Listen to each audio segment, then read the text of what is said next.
Bharat petroleum corporation limited દ્વારા દેશભરમાં ચાલી રહેલા સ્વચ્છતા પખવાડિયા અંતર્ગત એક પ્રશંસનીય પહેલ કરવામાં આવી છે. બાળકોમાં સ્વચ્છતા અને સ્વાસ્થ્ય પ્રત્યે જાગૃતિ આવે તેવા શુભ આશય સાથે ડેસર તાલુકાની પીએમ શ્રી વરસાડા પ્રાથમિક શાળામાં એક વિશેષ કાર્યક્રમનું આયોજન કરવામાં આવ્યું. આ કાર્યક્રમ અંતર્ગત કંપની દ્વારા શાળાના માસૂમ બાળકોને પીવાનું શુદ્ધ અને ઠંડુ પાણી મળી રહે તે માટે આધુનિક આરઓ પ્લાન્ટ અને વોટર કુલરની ભેટ અર્પણ કરવામાં આવી.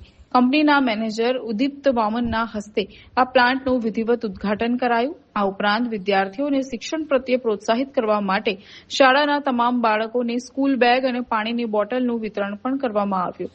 પર્યાવરણની જાળવણીના સંદેશ સાથે શાળા પરિસરમાં વૃક્ષારોપણ પણ કરાયું.